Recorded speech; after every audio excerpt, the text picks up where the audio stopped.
जय शिव सदा शिव। श्रावण शुक्ल पक्ष की पंचमी को नाग पंचमी कहते हैं। प्रत्येक वर्ष श्रावण शुक्ल पक्ष की पंचमी तिथि को नाग पंचमी का पर्व मनाने का विधान है। हमारे देवताओं के बीच नागों को हमेशा यह में स्थान है। भगवान विष्णु जी शेष नाग के शैया पर सोते हैं। भगवान शंकर अपने गले में नागों व यज्ञोपवीत के रूप में रखते हैं।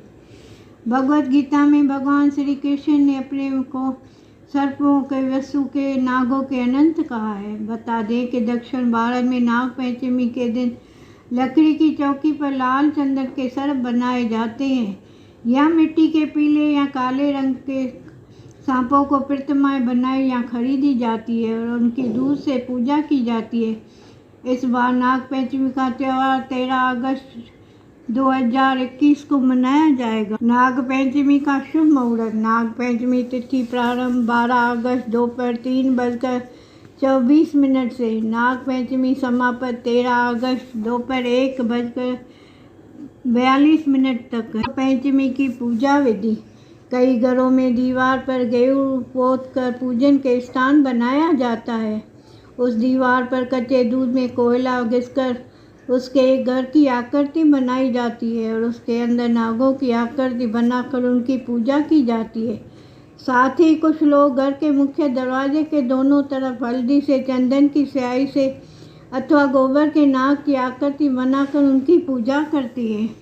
नाग पंचमी का ये त्यौहार सर्प देश के भय से मुक्त होने के लिए, काल सर्प दोष से छुटकारा पाने के लिए मनाया जाता है। लिहाजा अगर आपको भी इस तरह कोई भय हो या आपके कुंडली में काल सर्प दोष है तो उससे छुटकारा पाने के लिए आज आपको इन 8 नागों की पूजा करनी चाहिए। वासुकी, तक्षक, कली, मणिभद्र, ऐरावत, दत्त, राष्ट्र, कारोकट और धनंजय। प्रत्येक जन्म पत्रिका में राहु से केतु 7वें खाने में होता है और काल सर्प दोष का मतलब है कि सारे ग्रहों को राहु और केतु को एक ही तरफ होना। अतः आपकी जन्म पत्रिका में ऐसी स्थिति बन रही है तो आपको हर नाग पंचमी की पूजा करना जरूरी है। लेकिन यहाँ आपको एक और बात जरूर बता दूं कि अगर आपके पत्रिका में काल सर्प दोष नहीं है तब भी आपको आज दिशाओं में कर्म में नागों की पूजा जरूर करनी चाहिए, क्योंकि राहु तो सभी की जन्म पत्रिका में होता है। लिहाजा काल सर्प दोष हो या न हो, राहुकृत पीड़ा की शांति के लिए दिशाओं को सही क्रम में पूजा करना सभी के लिए फायदेमंद साबित होगा। राहु सर्प का मुख और केतु सर्प की पूंछ है, क्योंकि पूजन मुख में करना उचित है। लिहाजा आपको ये देखना है कि आपकी जन्म पत्रिका में किस खाने में राहु बैठा हुआ है, फिर उसी के अनुसार सही दिशा में नाग पंचमी की पूजा करनी है। सबसे पहले आपको एक वर्ग बनाना है। इस वर्ग के अनुसार ईशान को यानी उत्तर पूर्व दिशा में वासुकी नाग की पूजा करनी चाहिए। पूर्व में तक्षक की, दक्षिण पूर्व में कल्य या दक्षिण में मणिभद्र की, दक्षिण पश्चिम में ऐरावत की, पश्चिम में दत्त राष्ट्र की, उत्तर पश्चिम में करपट की और उत्तर दिशा में धनंजय नामक नाम की पूजा करनी चाहिए। नाग पंचमी कथा। नाग पंचमी को लेकर कई कथाएं प्रचलित हैं, जिसमें से 2 कथाओं के बारे में बता रही हूँ। किसी राज्य में एक किसान अपने 2 पुत्र एक पुत्री के साथ रहता था। एक दिन खेतों में हल चलाते समय किसान के हल के नीचे आने से नाग के 3 बच्चे मर गए। नाग के मर जाने पर नागिन ने शुरू में विलाप कर दुख प्रकट किया। उसने अपनी संतान के हत्यारे से बदला लेने से विचार बनाया। रात्रि के अंधकार में नागिन ने किसान व उसकी पत्नी सहित दोनों लड़कों को डस लिया।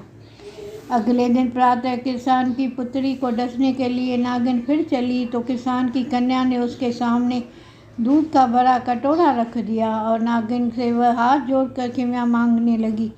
नागिन ने प्रसन्न होकर उसके माता पिता व दोनों भाइयों को पुनः जीवित कर दिया। उस दिन श्रावण मास की शुक्ल पक्ष की नाग पंचमी तिथि थी। उसी दिन से नागों के कोप से बचने के लिए इस दिन नागों की पूजा की जाती है और नाग पंचमी का पर्व मनाया जाता है। दूसरी कथा। एक राजा के 7 पुत्र थे। सभी का विवाह हो चुका था। उनमें से 6 पुत्रों को विवाह संतान भी जन्म ले चुकी थी, परंतु सबसे छोटे संतान प्राप्ति की इच्छा अभी पूरी नहीं हुई। संतानहीन होने के कारण उन दोनों के घर में समाज में तीनों का सामना करना पड़ता था। समाज की बातों से उसकी पत्नी परेशान हो जाती, परंतु पति यह कहकर समझाता था कि संतान होना या न होना ये तो भाग्य के अधीन है। इसी प्रकार उनकी जिंदगी के दिन किसी तरह से संतान की प्रतीक्षा करते हुए गुजर रहे थे।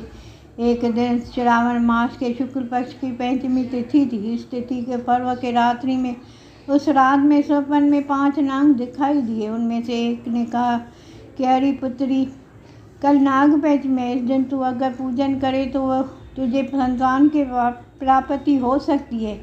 प्रातः उसने यह स्वप्न अपने पति को सुनाया। पति ने कहा कि जैसे स्वप्न में देखा है उसी के अनुसार नागों की पूजन कर देना। उसने उस दिन से व्रत कर नागों को पूजन किया। समय आने पर उसे संतान सुख की प्राप्ति हुई।